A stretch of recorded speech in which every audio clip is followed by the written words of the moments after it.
la madre más admirable del Hijo, Dios te salve María. La más fiel esposa del Espíritu Santo, Dios te salve María. Señora más amorosa, Reina más poderosa, tú eres toda nuestra por la misericordia de Dios. Nosotros somos todos tuyos en justicia, y sin embargo, no te pertenecemos lo suficiente.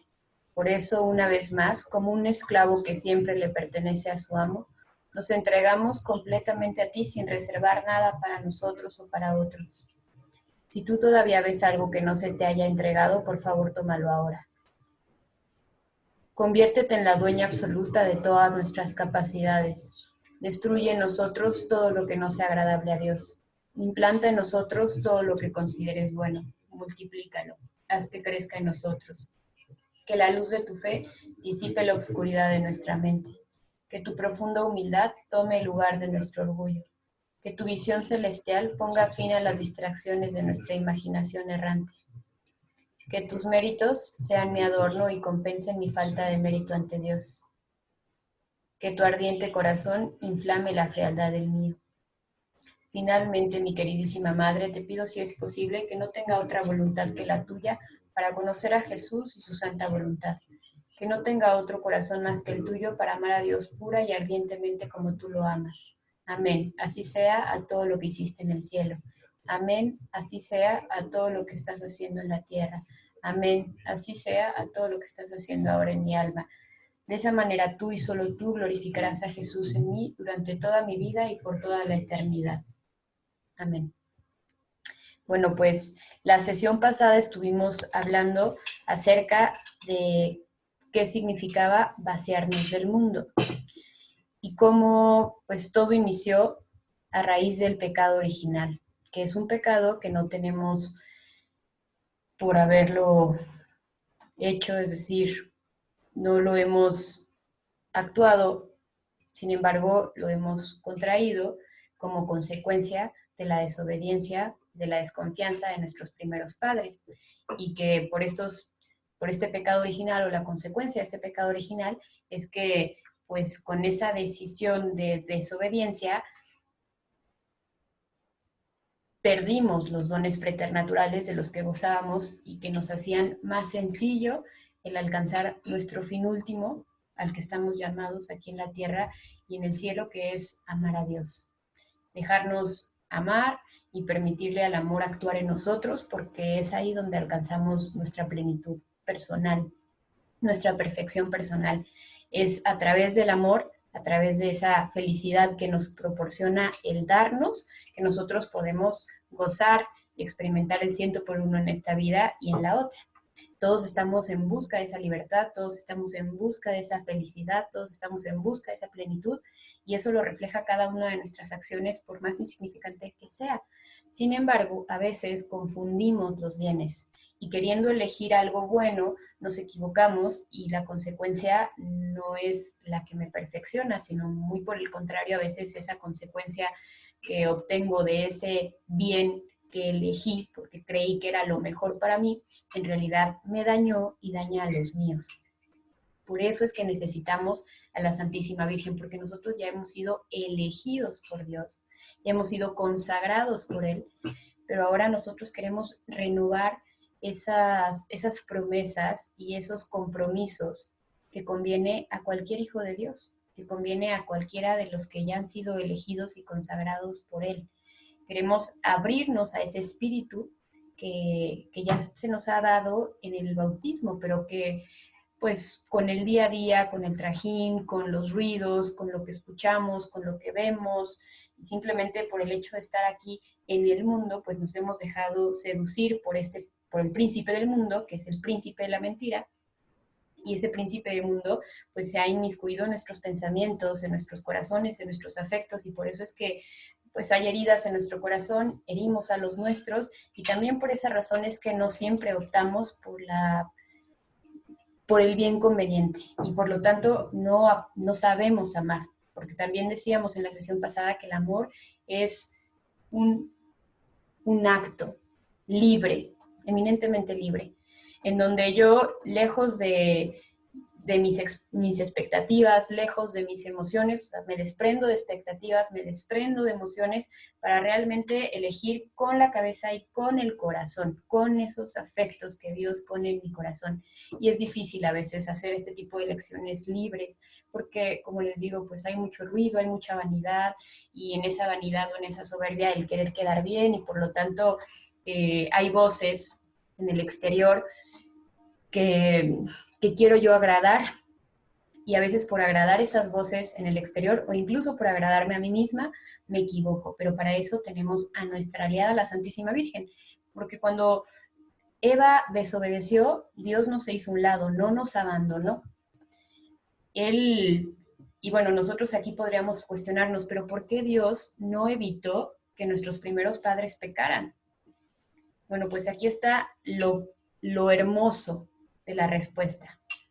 Dice Santo Tomás de Aquino, siendo Dios el bien supremo, de ningún modo permitiría que hubiesen sus obras mal alguno, si no fuese tan omnipotente y bueno que del mal sacara bien.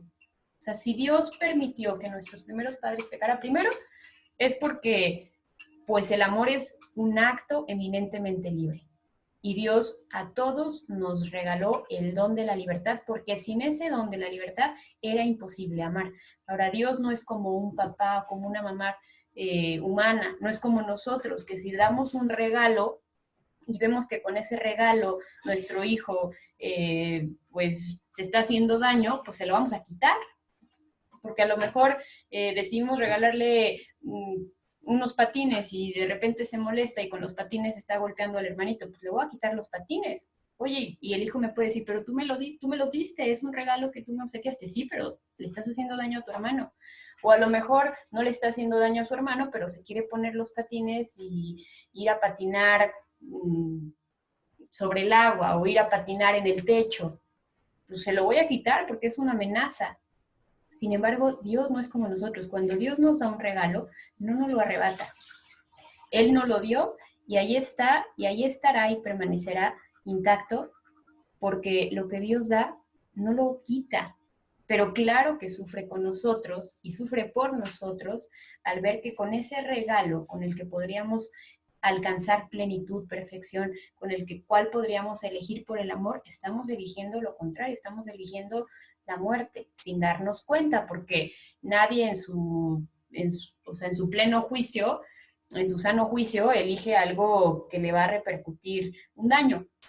Lo elegimos pensando que es bueno, porque así es el príncipe de la mentira, es un seductor, es alguien que nos lleva mucho de ventaja y por lo tanto nos presenta verdades, nos presenta bienes torcidos, a medias. ¿Para qué? Para que nos sintamos atraídos, optemos por ese bien, pero sin, sin todo lo que implica, por llamarle de alguna manera, y entonces eso es lo que empieza a generar esas fluctuaciones. Tan solo pensar en el tema de la autoestima, ¿no? Cómo nos lo presentan hoy en día muchas de las filosofías y muchos de los psicólogos, como el pensar en ti, concentrarte en ti, en lo que te hace sentir bien, en lo que se te antoja, en lo que tú estás esperando, o sea, como si todo dependiera de tu pensamiento, como si todo dependiera de tus sensaciones, como si tu plenitud la fueras a encontrar en el momento en el que tú te sientes cómodo, cuando en realidad la comodidad no nos da la plenitud ni nos da la satisfacción a la que estamos llamados los seres humanos.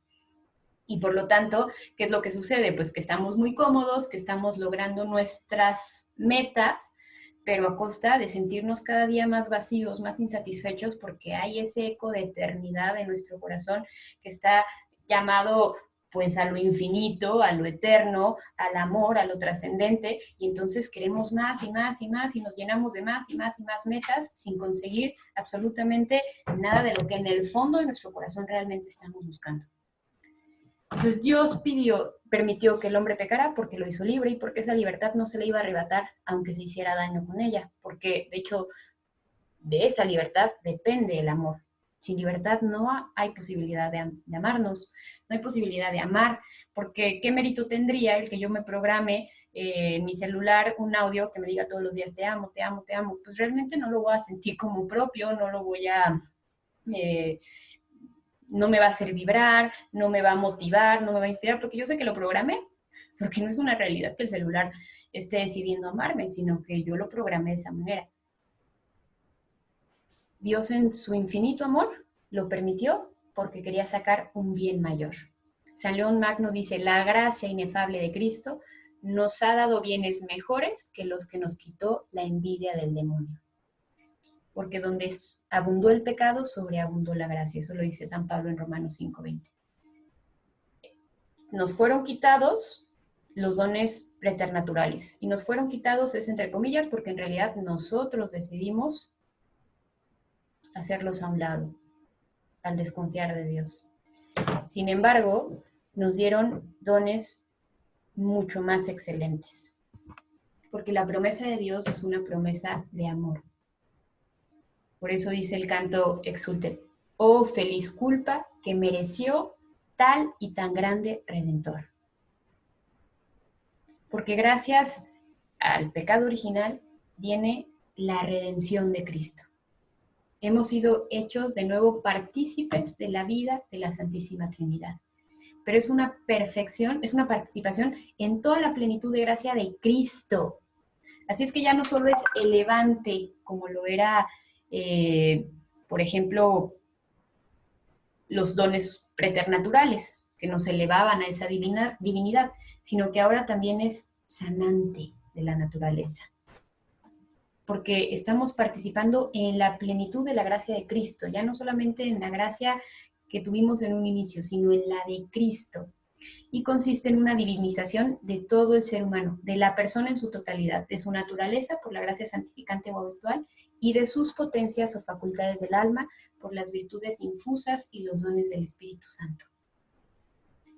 Porque gracias a nuestro Redentor, gracias a nuestro Señor Jesucristo, gracias a este gran Redentor, esas consecuencias de nuestros pecados pueden ser enmendados, porque Él ya pagó la culpa.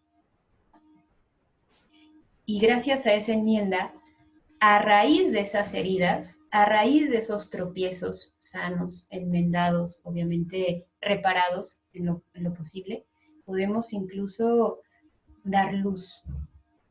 Eso es algo que antes no era posible y que Adán y Eva no pudieron, porque pues la consecuencia de su pecado la venimos a cargar todos, pero ahora incluso a raíz de esas deficiencias de los pecados de otros que han causado daño en nosotros o de nuestros mismos pecados, una vez que abrimos las puertas de esa herida de nuestro corazón a Dios y que nos volvemos a Él arrepentidos, no solamente remordidos, porque remorder es nada más estar ahí lamiendo y lamiendo la herida y lamentándonos y cayendo en el desánimo estéril, sin la humildad suficiente para decir, ok, ya tropecé, ya me caí, aquí está la herida, aquí está la consecuencia, porque toda caída, todo pecado trae consecuencia, como les expliqué en la sesión pasada, pero esta consecuencia, esta cicatriz, yo se la voy a entregar a Jesucristo, porque Él ya pagó por ella.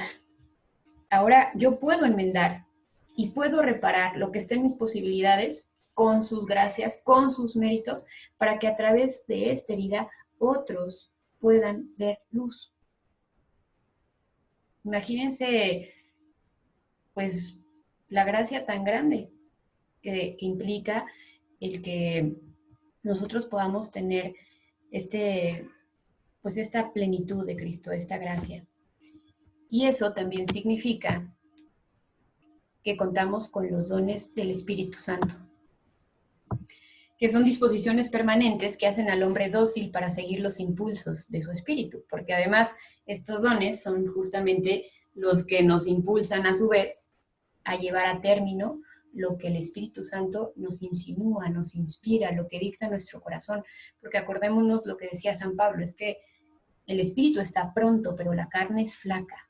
Nosotros por nuestras solas fuerzas no podemos vencer, pero esta iglesia militante estamos luchando desde una victoria que ya nos ganó nuestra Santísima Madre, que ya nos ganó Jesucristo. Y por lo tanto es a través de esa victoria que nosotros nos vamos a colgar, que nos vamos a acoger para poder vencer ese espíritu del mundo del que estamos tan impregnados. Por nuestras propias fuerzas no podemos, pero eso también es una gracia, porque si no fuéramos conscientes de que la carne es flaca, entonces imagínense hasta dónde crecería nuestra soberbia. Eso fue lo que le pasó al enemigo. Eso fue lo que le pasó a Eva. Quiso más. ¿Hasta dónde crecería nuestra soberbia? Por eso les repito y les reiteraré quizá en todas las sesiones que ese caminito espiritual que nos propone Santa Teresita del Niño Jesús, pues es la humildad de María. Y es esa humildad para hacer conciencia de nuestra pequeñez, de nuestra miseria, de que los escalones de la santidad nos quedan muy grandes, pero porque nosotros por nuestros propios méritos no vamos a alcanzarlas. No vamos a llegar a la santidad, pero todos estamos llamados a esa santidad porque contamos con esta gracia, contamos con estos dones. Basta con recordar lo que sucedió en los apóstoles cuando Jesús murió, a pesar de ellos haber estado conviviendo con Él, haber experimentado y disfrutado de su amor en obras, en gestos, en palabras, y que estando a su lado renunciaron a todo lo que tenían para seguirlo, porque ese amor era tan grande, era tan sublime, era tan penetrante, era tan incomprensible, era tan pleno, porque así es el amor de Dios, es lo único que puede llenar este corazón inquieto, que estaban dispuestos a todos y con palabras le decían, es que nosotros moriríamos por ti, que no puede ser, tú no te nos puedes ir, es que tú eres el camino, tú eres la vida. Y sin embargo, a pesar de que tenían esas ganas de dar la vida por el maestro, que en verdad lo sentían con todo el corazón, que su espíritu estaba pronto a responder, sin embargo, su carne era flaca, porque no entendían que por sus propias fuerzas no iba a ser posible. Y entonces, claro que después de que Jesús muere, como lo crucifican, incluso a pesar de que Jesús resucitó, ellos seguían encerrados porque su miedo impedía a la gracia del Espíritu actuar. Su miedo, su egoísmo, probablemente su comodidad, aunque lo dudo, yo creo que era más en ellos el miedo que otras cosas, pero impedían que ellos abrieran el corazón a la gracia. Porque para responder a esas insinuaciones, para responder a esos propósitos tan nobles que Dios deposita en nuestro corazón, también se vuelve necesario abrir el corazón. Una vez que sentimos esas emociones, esas luces, claro que hay que agradecerlas, claro que hay que saborearlas, pero también hay que ser astutos. Astutos como las serpientes nos toca ser. Y ser astutos como serpientes es entender que si la Santísima Virgen fue elegida como tesorera de Dios, con mayor razón nosotros tenemos que elegirla también, que ella sea nuestra tesorera, que ella sea ese cofre donde se guarden todas esas emociones, todas esas inspiraciones para que nos regale la fuerza, para que cuando el Espíritu Santo quiera regalarnos esa gracia, para entonces ponerlas en acción, la Santísima Virgen nos adorne. La Santísima Virgen retire ese miedo, retire esa mugre, retire esa soberbia, retire esa vanidad, retire esa comodidad, retire todo aquello que está impidiendo a la gracia del Espíritu Santo actuar en función a sus impulsos. Porque nosotros no vamos a ser los que vamos a actuar, nosotros simplemente nos vamos a disponer, y qué mejor que disponernos a nuestra madre, que como toda madre va a ver dónde están los desajustes, qué es lo que me hace falta arreglar, qué es lo que me hace falta coser. Recordemos pues la figura bíblica que nos pone San Luis María Guiñón de Montfort para hacer conciencia de la misión de la Santísima Virgen, cuando funge como Rebeca con su hijo Jacob, el hijo adoptivo, el hijo menor, el hijo que no merecía la primogenitura. Pero sin embargo, ella ve por él. Y la razón por la que el Padre lo bendice y le da más bendiciones de las que incluso le tocaban, era porque ella lo revistió. Ella lo revistió con los hijos, con el vestido, con los méritos de su primogénito, porque la Santísima Virgen está custodiando todos esos méritos, todas esas gracias que Jesucristo arrancó para nosotros. Y ella nos reviste esos méritos, nos reviste esa gracia. Y por otro lado, ella nos impregna de ese olor. de ese olor de santidad, porque cierto es que todos aquí a lo mejor tenemos madre, una mamá, tenemos esa bendición, y en verdad que sabemos que las mamás tienen un olor característico que nos da confianza, que nos da seguridad. O sea, es un olor de ternura, es un olor de pureza, es un olor que sí te impregna y te impregna todo el hogar. Bueno, pues imagínense que la Santísima Virgen, al vestirnos con esos méritos, con esos adornos de su Hijo primogénito, también nos impregna de ese olor que olió en aquel momento el Padre que bendijo a Jacob, le llegó el olor, vio los vestidos. Y por otro lado, la Santísima Virgen también adereza nuestras obras. Les quita toda esa pudredumbre, les quita todo ese egoísmo, les quita toda esa mancha de vanidad, manchas o impurezas de las que ni siquiera somos conscientes. Porque a veces es fácil darnos cuenta, pues, de un pecado grande, ¿no? O de un pecado que Dios nos regala la claridad de que, pues, no fue correcto, aunque no veamos la consecuencia a plazo inmediato o a mediano plazo. Sin embargo, hay otros muchos pecados de los que no somos conscientes, hay muchas otras faltas de las que no somos conscientes, incluso faltas que tienen que ver con omisiones y que no siempre confesamos. Pero estas omisiones tienen que ver con disposiciones que Dios me había dado y que a las que no supe responder sin darme cuenta porque ya estaba impregnada de miedo, de egoísmo, de comodidad, de vanidad. Y eso es lo que hace la Santísima Virgen. Nos quita todo eso y lo adereza Él al gusto del Padre. La Santísima Virgen lo adereza al gusto de Dios. Y ahora acordémonos además que el Espíritu Santo es esposo de la Santísima Virgen. Por eso es que quiere vernos como, quiere ver a la Santísima Virgen como reproducida en nosotros. Porque ¿qué es lo que hace un hombre, qué es lo que hace alguien enamorado cuando ve a su enamorada?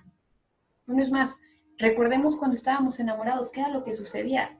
Un sistema de activación reticular que hacía que todo lo que te recordara al objeto de tu enamoramiento, pusieras atención. Y entonces, si tu novio o tu esposo, tu esposa, en ese momento que estabas, pues, impregnado de ese eros, de esa química, usaba un suéter rojo, de repente salías a la calle y te dabas cuenta que todo el mundo tenía suéteres rojos, y no porque fuera así, sino porque ahora solamente ponías atención en ese detalle del suéter rojo que te recordaba a tu esposo, a tu esposa, al objeto de tu amor. O si usaba un perfume en particular, pues de repente eras capaz de percibirlo a metros de distancia y a lo mejor no era tu esposo, no era tu novio, no era tu novia el que lo tenía puesto, pero sin embargo ese aroma te recordaba a él y sentías gozo y sentías alegría. Bueno, pues eso es lo que va a suceder también. El Espíritu Santo, en el momento en el que ve esa gracia, en el que percibe ese aroma, en el que ve los vestidos de su Hijo Jesús, pues claro que con más ganas, con más gozo, quiere llegar a nuestra alma a impregnarnos. Estos dones y estas disposiciones del Espíritu completan y llevan a su perfección las virtudes de quienes los reciben. Y son 7: sabiduría, inteligencia, consejo, fortaleza, ciencia, piedad y temor de Dios. Entendiendo el temor, ya como lo hemos visto en la segunda sesión, cuando hablábamos de las maravillas que íbamos a obtener como efecto de esta consagración. Y que en realidad no es miedo a Dios, sino todo lo contrario, es el amor tan grande que me lleva a temer ofenderle, desagradarle, que lo único que quiero es agradar a Dios. Y eso es un don del Espíritu Santo. Y las gracias actuales son impulsos que me mueven a obrar y se distinguen de la gracia habitual en que no constituyen una disposición permanente. Por eso hay una frase que dice: teme a la gracia de Dios que pasa y no vuelve, porque aunque hay gracias habituales, también hay gracias que son impulsos que no son permanentes, que así como llegan, se van. Por esa razón también Jesucristo nos instiga y nos invita a estar vigilantes.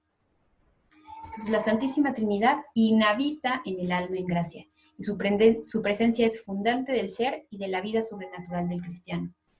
Eso es lo que vamos a suscitar al vivir en gracia, y la gracia la vamos a obtener con la ayuda de la Santísima Virgen. La Santísima Trinidad entonces entrará en nosotros, y como ella es la llena de gracia, pues la Santísima Trinidad está impregnada en ella, y es el sagrario viviente de la Santísima Trinidad.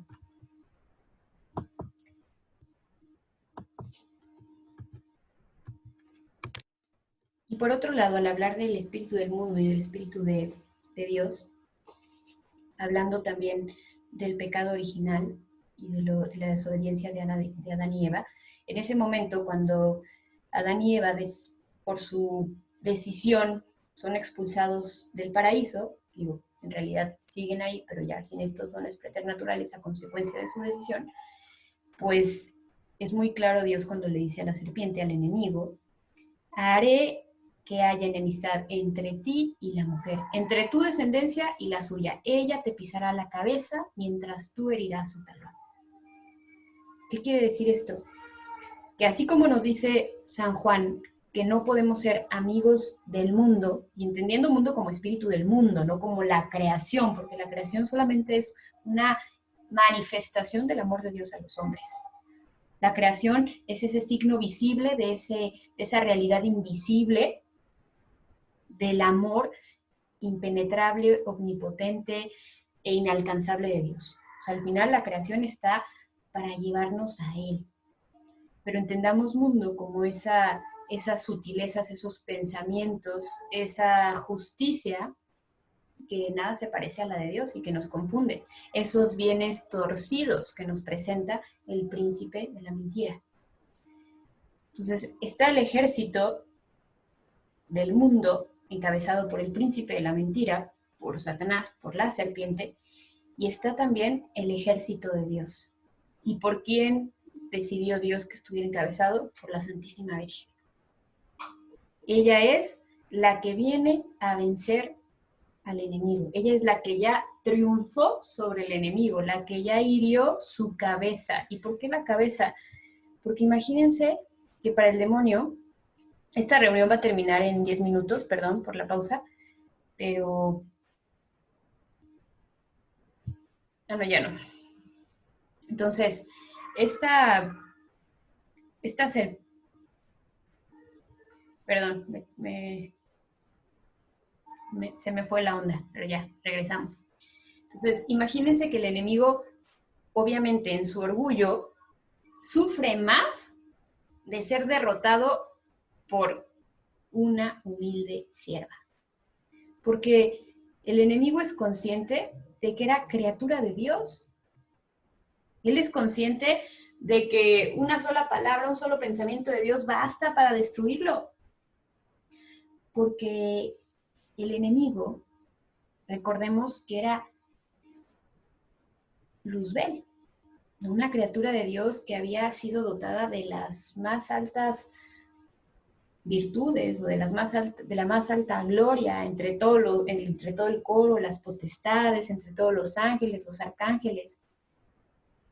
Luzbel era algo hermoso, era lo más hermoso que había en ese momento en la creación, pero él, al igual que Eva, quiso más y no supo utilizar todo ese talento, todo ese don, toda esa gracia, toda esa gloria que Dios le había dado para ponerlo en servicio de Dios, sino que quiso servirse de eso e intentar ser como Dios, sin lograrlo, por supuesto, porque al final es una criatura.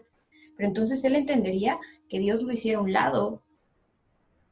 Una sola palabra de Dios, un solo pensamiento de Dios bastaría. Pero eso para él no implicaría lo mismo que implica el que Dios haya querido servirse de una criatura tan inferior a él. Imagínense para un orgulloso lo que eso representa. Que una sierva humilde, mujer, ser humano, pero además mujer, sea la que tenga el poder de Dios para pisarle la cabeza. ¿Y por qué la cabeza? Porque generalmente cuando hablamos de soberbia pensamos en la cabeza, ¿no? Por eso tantas frases de es que se le subió a la cabeza o se me subió a la cabeza, porque la soberbia está aquí. La soberbia es pretender ser más, pretender querer más, pretender aparentar más, pretender ganar más. Y por eso es que la Santísima Virgen con su humildad le aplasta esa soberbia. Por eso el demonio odia ser derrotado por la Santísima Virgen. No lo soporta. Y no la soporta. No la soporta porque es una humilde sierva de Dios. Para él era algo bajísimo en comparación de él. Y que Dios haya querido disponer de la Santísima Virgen para vencerlo, pues es algo intolerable.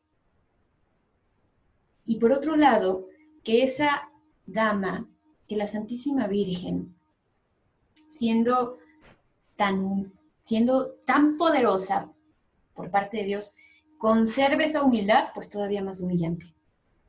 Porque la Santísima Virgen es en todo opuesta al enemigo. Porque ella al recibir todo este poder, toda esta gracia, lo que responde es: he aquí la esclava del Señor. Y basta con rezar el Magnificat, que es lo que nos recomienda San Luis María Guiñón de Montfort, para darnos cuenta lo que es la Santísima Virgen, quién es y por qué en todo es tan opuesta al enemigo, y por qué hay estos dos bandos, y por qué la Santísima Virgen es la que encabeza la del Espíritu de Dios, la del reino de Dios, esta princesa celestial. Es la que tiene más poder contra los demonios. Dice, una sola amenaza suya es más temida que todos los demás tormentos. Y les voy a poner un ejemplo, porque San Luis María Guiñón de Montfort pone muchas anécdotas en donde habla de la Santísima Virgen, sobre todo cuando se trata de santos que eran exorcistas. La mayoría de los santos lo fueron. Pero voy a poner una anécdota para que nos demos cuenta del poder que tiene la Santísima Virgen sobre los demonios. Entonces, con el pecado original, lo que Lucifer perdió por orgullo, bueno, antes del pecado original, lo que Lucifer perdió por orgullo, lo ganó María con la humildad. Y lo que Eva condenó y perdió por desobediencia, lo salvó María con la obediencia. ¿Y por qué con su calcañar? Eso lo vamos a ver más adelante. ¿Por qué se refiere al talón? Bueno, les voy a platicar la anécdota de la Santísima Virgen para que nos demos cuenta del poder que tiene sobre los demonios y vamos a reflexionar en por qué utiliza estas palabras el Génesis, de que le pisa la cabeza con el talón, que en realidad dice con el calcañar, que es pues una parte del cuerpo que está justamente en el talón. Y esto dice la anécdota, es de Santo Domingo, tiene muchas anécdotas San Luis María Guiñón de Montfort en su tratado, pero elegí esta que es muy impresionante, incluso no la puse completa, porque si no, no hubiera cabido aquí, pero voy a leer lo que alcanza a escribir. Santo Domingo, bueno, le llevaron a Santo Domingo en la iglesia, bueno, estaba predicando, había muchos fieles, y le llevaron un hombre que tenía 15,000 demonios. Santo Domingo arrojó su rosario al cuello del poseso y les preguntó, ¿a cuál de los santos del cielo temen más y cuál debe ser más amado y honrado por los hombres? A esa pregunta prorrumpieron en gritos tan espantosos que la mayor parte del auditorio cayó en tierra sobrecogida de espanto. Entonces los espíritus malignos, para no responder, lloraban y se lamentaban de un modo tan lastimero y conmovedor que muchos de los asistentes, movidos por natural piedad, lloraban también. Los demonios decían por boca del poseso con voz lastimera, Domingo, Domingo, ten piedad de nosotros, te prometemos no hacerte daño. Tú que tienes compasión de los pecadores y miserables, ten piedad de nosotros. Ahí está el enemigo, con astucia, hablando, con verdad torcida, porque lo que quieren, pues evidentemente, es que Santo Domingo no les haga hablar. Mira cuánto padecemos, ¿por qué te complaces en aumentar nuestras penas? Conténtate con las que ya padecemos, misericordia, misericordia, misericordia. El santo, sin inmutarse por las dolientes palabras de estos desgraciados espíritus, les respondió que no cesaría de atormentarles hasta que hubieran respondido a la pregunta. Dijeron los demonios que contestarían, pero en secreto y al oído y no delante de todos. Insistió el santo ordenándoles que hablasen muy alto. Los diablos no quisieron decir palabra a pesar de la orden que les había dado. Entonces el santo, puesto de rodillas, hizo a la Santísima Virgen esta oración.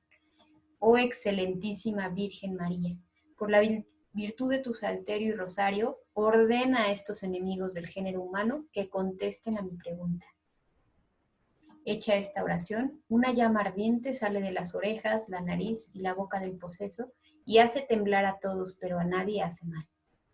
Entonces los diablos exclamaron: Domingo, te rogamos por la pasión de Jesucristo y por los méritos de su Santa Madre y de todos los santos, que no permita salir de este cuerpo, que nos permita salir de este cuerpo sin decir nada, porque los ángeles cuando tú quieras te lo van a revelar. Nosotros somos embusteros, ¿por qué quieres creernos? No nos atormentes más, ten piedad de nosotros. O sea, fíjense cómo el enemigo es astuto, nos lleva mucho de ventaja, por eso no conviene dialogar con él. En el momento en el que veamos que él empieza a dialogar con nosotros, es en el momento en el que tenemos que cortar. En este caso, Santo Domingo, pues siendo santo y con la moción del Espíritu Santo y la intervención de la Santísima Virgen, logró no dejarse persuadir, pero cualquiera de nosotros podría caer en esta persuasión. Porque evidentemente diríamos, pues sí, sí es cierto, es un embustero, ¿qué tal si no me dice la verdad? O pues si es real que un ángel me lo puede revelar, o qué tal si es cierto que están sufriendo tanto, porque efectivamente sufren. Hecha esta oración, bueno, perdón, entonces los demonios comenzaron a gritar diciendo: oh enemiga nuestra, oh ruina y confusión nuestra, ¿por qué viniste del cielo a atormentarnos en forma tan cruel? Será preciso que por ti, oh abogada de los pecadores, a quien sacas del infierno, oh camino seguro del cielo, seamos obligados, a pesar nuestro, a confesar delante de todos lo que es causa de nuestra confusión y ruina. Ay de nosotros, maldición a nuestros príncipes de las tinieblas. Oíd pues, cristianos, esta madre de Cristo es omnipotente y puede impedir que sus siervos caigan en el infierno. Ella, como un sol, disipa las tinieblas de nuestras astutas maquinaciones, descubre nuestras intrigas, rompe